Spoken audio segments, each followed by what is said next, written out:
Haunted FM, डर की नई कहानी हर रोज।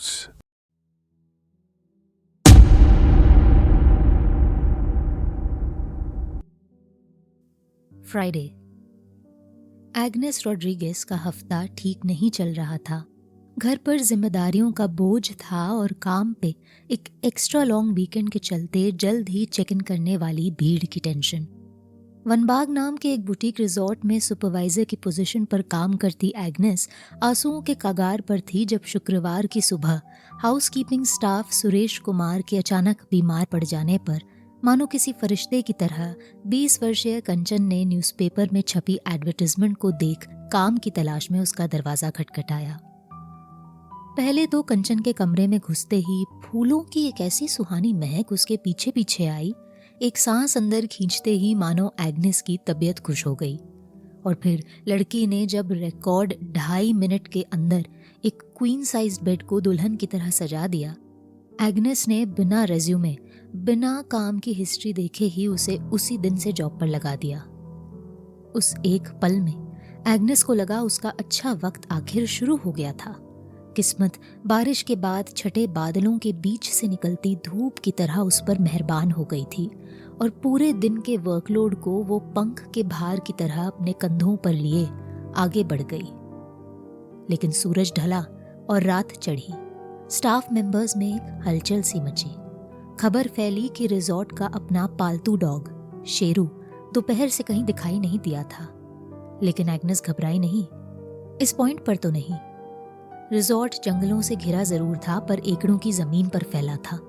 उनका एनर्जेटिक शेरू, जिसे खुले मैदानों में दौड़ भाग करने की आदत थी, किसी भी कोने में हो सकता था। ये पहली बार नहीं था कि वो घंटों के लिए गायब हो गया था। इसलिए एग्नेस ने अपना ध्यान पूरी तरह से काम पर लगाया और देखते ही देखते उस लंबे हफ्ते का पहला दिन खत्म हुआ। सैटरडे। रविवार सुबह 10 बजे मिसेस चोपड़ा एक बड़ी सी मुस्कुराहट लिए एग्नेस की ओर बढ़ी। यहाँ के गद्दों में कुछ बात है, उन्होंने एग्नेस को बताया, और ये सुनकर एग्नेस ने मनी मन एक भौं ऊपर चढ़ा ली। ऐसा कॉम्प्लीमेंट उसे अपने करियर में पहली बार मिला था। I don't think I recognise this fragrance. Can you tell me आप क्या यूज़ कर रहे हो? एग्नेस ने भी एक शरारती मुस्कुराहट देते हुए बोला, इट्स अ सीक्रेट मैम। जिसे सुनकर मिसेस चोपड़ा हंस पड़ी। इस इंटरैक्शन से एग्नेस की जिज्ञासा अपनी चरम सीमा तक पहुंच गई। साए की तरह पूरे रिजॉर्ट में भटकते हुए उसने हर तरह के स्टाफ मेंबर से पूछताछ करी। ज़्यादातर यहाँ के लोकल्स थे, तो उसने सोचा उन्हें आइडिया होगा, पर गिने चुने एक दो ही थे जो कंचन के बारे में कुछ बता सके, वो भी अनुमान लगाते हुए। कम से कम आधे पौने घंटे की इंटेरोगेशन के बाद एग्नेस को 2 बातें, या यूँ कहा जाए 2 अफवाहें पता चलीं। पहली ये कि कंचन रिजॉर्ट के पिछले हिस्से में फैले उस बड़े घने जंगल के दूसरी तरफ बसे किसी छोटे गांव से आई थी, और दूसरी ये कि जो खुशबू वो साथ लिए चलती थी वो इसी जंगल में पाए जाने वाले एक रेयर हिमालयन फूल की खुशबू थी। एग्नेस ने सोचा दिस मेक्स सेंस, पर इससे पहले कि वो इस मामले की कुछ और तहकीकात कर पाती, दिन के 3:30 बज गए और एरंड बॉय बंटी एग्नेस को होटल के बैक गार्डन्स में बदहवासी हालत में मिला, जहां वो दूर खड़ी रिजॉर्ट और जंगल की बाउंड्री से दौड़ा दौड़ा आ रहा था। डर में उसकी आंखें पूरी तरह से फैली हुई थी और वो अपने होश गंवाने से बस कुछ ही सांसें दूर था। एग्नेस को कम से कम 10 मिनट लगे उसे शांत करने में, और तब जाके कहीं वो 2-4 शब्द जोड़कर समझने लायक कुछ बोल पाया।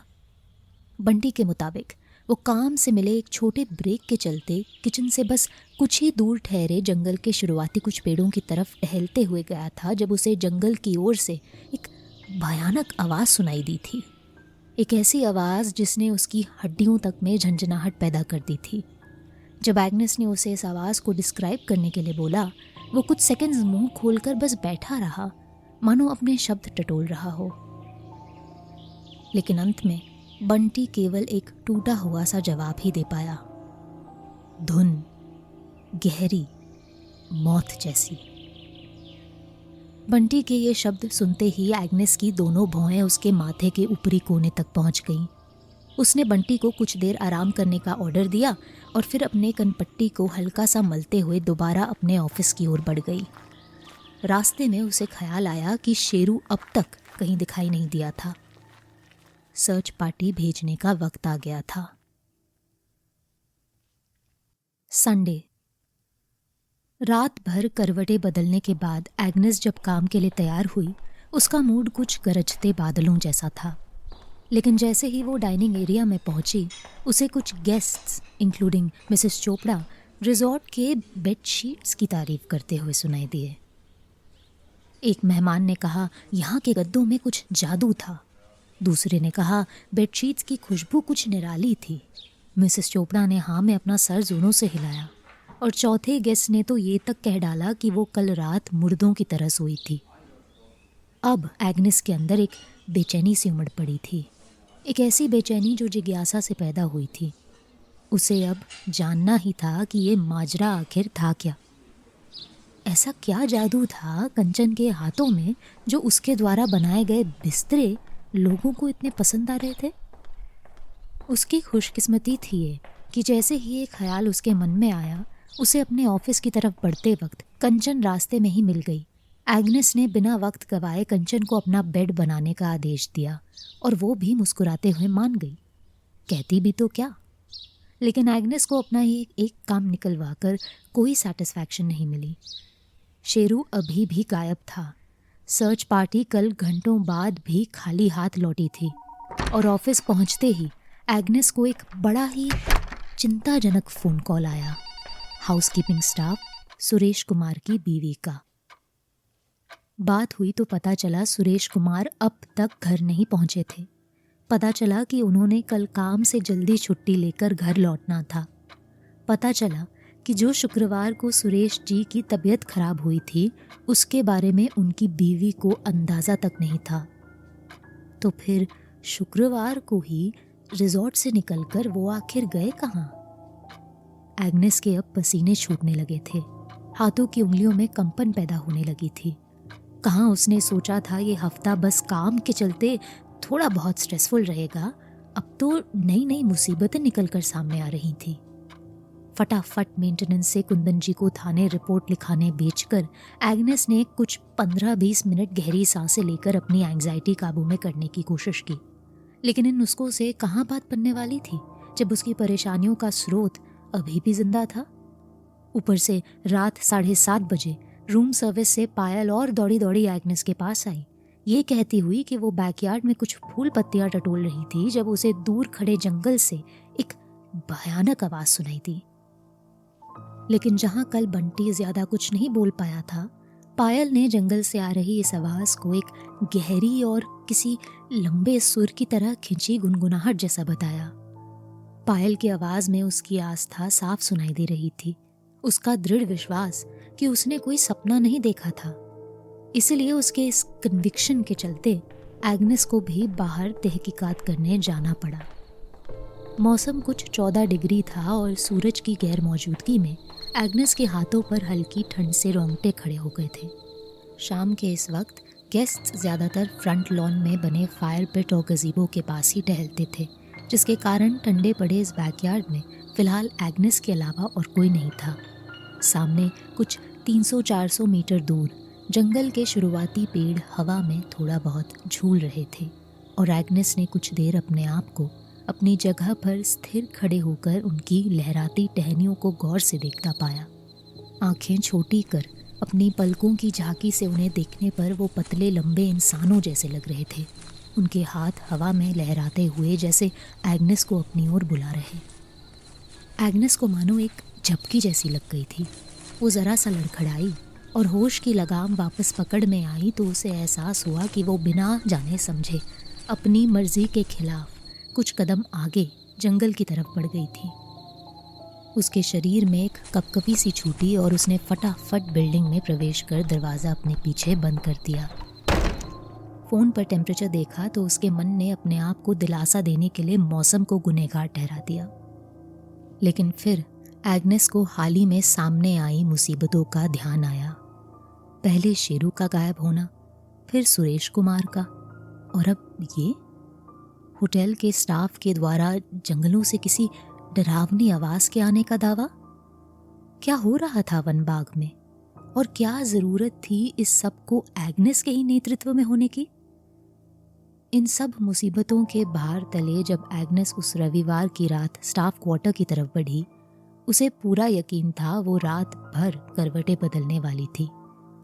लेकिन जैसे ही थकी हारी वो अपनी यूनिफॉर्म में ही सीधा बेड पर गिर पड़ी, उसकी पलकें कुछ मिनटों के अंदर ही भारी होने लगी। एक उड़ता उड़ता ख्याल आया एग्नेस के मन में, कहीं उसे किसी तरह की नशीली दवाई तो नहीं खिला दी गई थी? पर उसका शरीर और उसका मन इतना रिलैक्स्ड फील कर रहे थे, उस पर टूटी लहरों की तरह उमड़ी नींद से लड़ना जैसे पानी की धार के खिलाफ तैरना था। उसे अंत में हार माननी ही पड़ी। मंडे। अगली सुबह एग्नेस को ऐसा महसूस हो रहा था मानो उसने नया जन्म ले लिया था। उसने महीनों, शायद सालों में सुबह उठकर इतना फ्रेश फील नहीं किया था। अगर उसकी जगह पर कोई और होता तो मान ही नहीं पाता कि काम पर कितनी परेशानियां उसे चारों ओर से घेरे खड़ी थी। लेकिन एग्नेस बेड से उठी, नहा धोकर तैयार हुई और ऑफिस जाने के रास्ते अपने कमरे तक बढ़ाए हर कदम के साथ उसकी वो पुरानी चिंताएं वापस उसके दिलो दिमाग में घर करने लगी। कुछ था उसके दिमाग के किसी पिछले अंधेरे कोने में जो मानो हवा में हाथ फैलाए उसका ध्यान अपनी ओर खींचने की कोशिश कर रहा था। कोई ऐसी याद जो दबकर कहीं अंदर रह गई थी और जिसे अपने जहन में लाना बहुत ज़रूरी हो गया था एग्नेस के लिए। शेरू और सुरेश कुमार अभी भी गायब थे। होटल का स्टाफ एक एक कर वास्तविकता पर से अपनी पकड़ गंवाते जा रहा था और यहाँ एग्नेस को ऐसा लग रहा था उसे कुछ याद करने की ज़रूरत थी, और वो भी जल्द। करीब 12:30 बजे अपने डेस्क पर बैठी एग्नेस की नज़र फीडबैक बुकलेट पर गई, जिसके लेटेस्ट पन्ने पर मिसेस चोपड़ा का 5 स्टार रिव्यू लिखा हुआ था। मिसेस चोपड़ा जो परिवार समेत बस कुछ ही देर पहले होटल से चेकआउट कर चुकी थी। फीडबैक को पढ़कर एग्नेस का गला सूख गया। मैं इस जगह की जितनी भी तारीफ करूं उतनी कम है। यहाँ के बिस्तरे घर जैसा महसूस होते हैं। वो मेरा घर है। उनमें लेटकर मैं इस दुनिया को और करीबी से देख सकती हूँ। मैं अपने परिवार को मेरा इंतजार करते हुए देख सकती हूँ, पेड़ों की शाखाओं पर, अंधेरे में। मुझे ऐसा लगता है मैं उड़ रही हूँ। मेरी परेशानियां और मुसीबतें पल में घुल जाती, हवा में उड़ती पतली रेशों की तरह। पर ये रेशें मजबूत हैं, काफी मजबूत, और ये रेशें हम सबको जोड़े रखती हैं। आपकी दुनिया भी 3 दिनों में पलट सकती है, जैसे मेरी पलटी है। मुझे वापस आना पड़ेगा। मैं वापस आऊंगी। एग्नेस ने मिसेस चोपड़ा का रिव्यू कम से कम 10 बार पढ़ा। उनके शब्दों का एक रिजॉर्ट स्टे के संदर्भ में कोई मतलब नहीं बन पा रहा था। तो फिर एग्नेस क्यों उनका लिखा हर वाक्य समझ पा रही थी? मानो पन्ने पर लिखे ये बेतुके शब्द उसके मन के अंधेरे कोने से उन तस्वीरों को खींच निकाल रहे थे जिनके धुंधला गए रूप सुबह से एग्नेस को परेशान कर रहे थे। उसे याद आया रात को दिखा वो सपना जो इतना रियलिस्टिक था। एग्नेस को शक होने लग गया कहीं कल रात नींद में तो नहीं चलने लग गई थी। नहीं, वो चल नहीं रही थी, वो तैर रही थी हवा में, मानो पानी में पीठ के बल लेटी जलधारा को आत्मसमर्पित हो चुकी हो। पता नहीं कितनी देर वो इस तरह तैरती रही, उसका शरीर पूरी तरह से रिलैक्स्ड, और फिर कहीं से वो गीली मिट्टी और पत्तियों की खुशबू उनके साथ उस फूल की जिसका इत्र लगाए घूमती थी कंचन। ना जाने क्यों एग्नेस की रूह कांप गई। उसे पता था कि सपनों में आती वो खुशबू वास्तविकता में उसकी चादरों से आ रही हो सकती थी, पर मिसेस चोपड़ा के शब्द पढ़कर मानो उसके अंदर एक इंस्टिंक्ट सी जाग गई थी। एक इंस्टिंक्ट जो चीख चीख कर कह रही थी कि यहाँ कुछ गड़बड़ है। फीडबैक रजिस्टर को जोर से बंद करते हुए एग्नेस अपनी कुर्सी से उठी और ऑफिस से निकलकर अपने बेडरूम की तरफ गई। वो नहीं जानती थी वो ऐसा क्यों कर रही थी, पर उसके अंदर बेचैनी किसी ज्वालामुखी की तरह फूटने लगी थी। स्टाफ क्वार्टर्स पहुंचकर एग्नेस ने सबसे पहले तो अपनी बेडशीट सूंघी। हाँ, फूलों की वही खुशबू जो कंचन का ट्रेडमार्क थी। मामूली सा सपना था बस वो। एग्नेस अपने आप को कन्विंस करने की कोशिश करती है। शायद एक लूसिड ड्रीम, उसने सोचा, यानी ऐसा सपना जहां आपको आभास होता है कि आप एक सपना देख रहे हो। पर उसका मन क्यों नहीं मान पा रहा था। उसकी नजर कमरे की इकलौती खिड़की की तरफ गई, जहां से प्रॉपर्टी को घिरे खड़े जंगल का लुभावना नजारा दिखाई देता था। मानो उसकी नजरें दूर खड़े पेड़ों पर टिकने की ही देरी थी। एग्नेस के कानों तक एक आवाज पहुंची।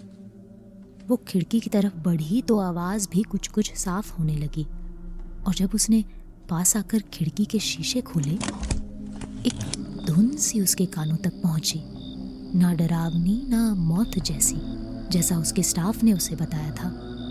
ऐसा लग रहा था कोई दूर गाना गुनगुना रहा था, और इस धुन की मधुर ध्वनि माँ की लोरी जैसा असर रखती थी।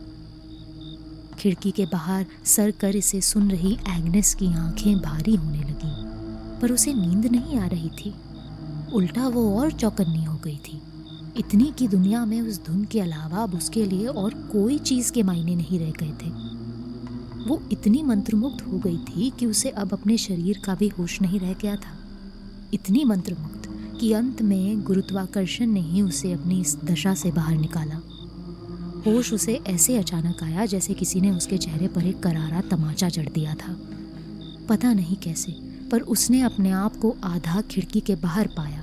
उसका एक पैर विंडो सिल के ऊपर से लांग कर बाहर घास को छू रहा। ये सब क्या था?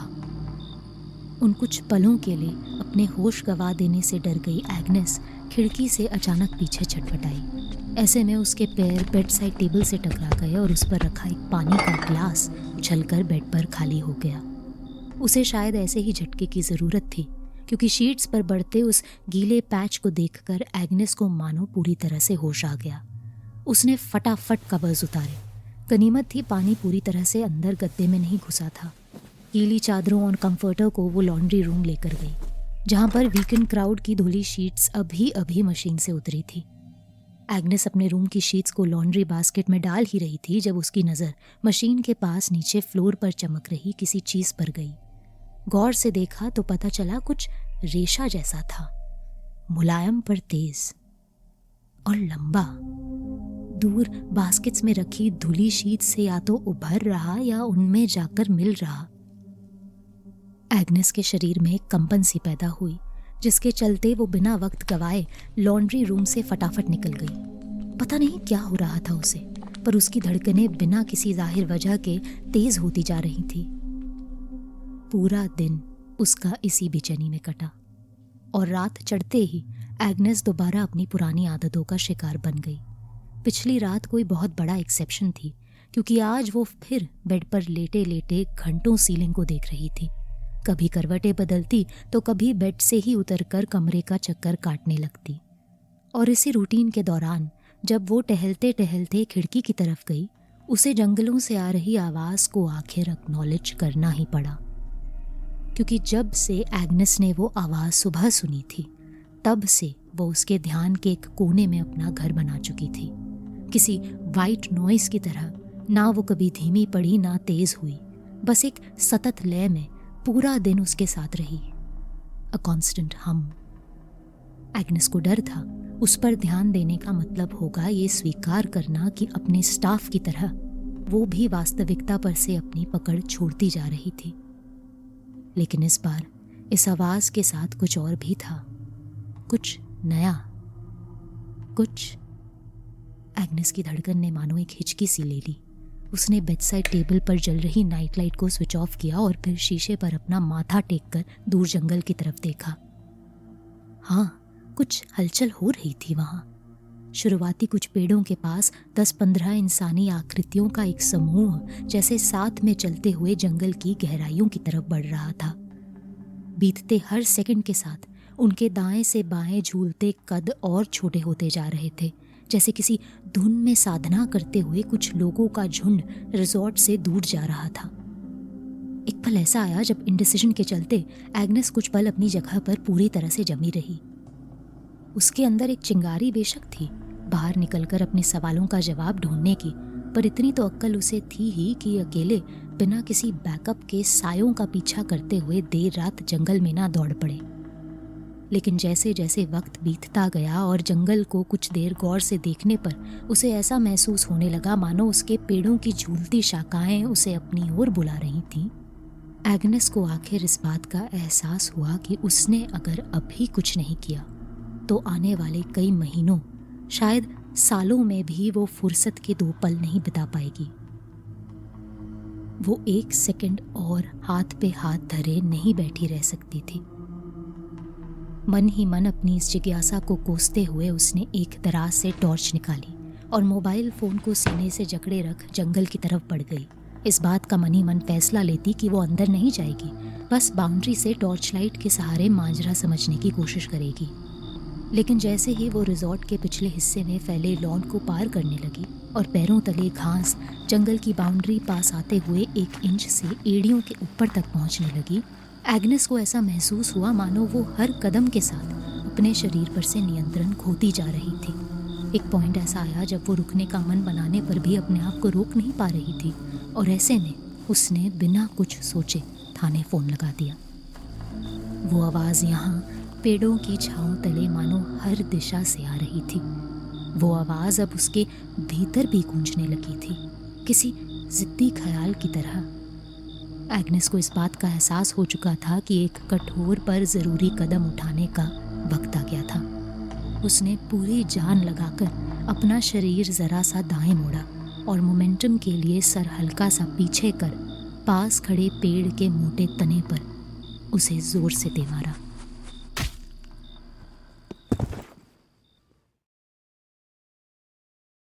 ट्यूसडे।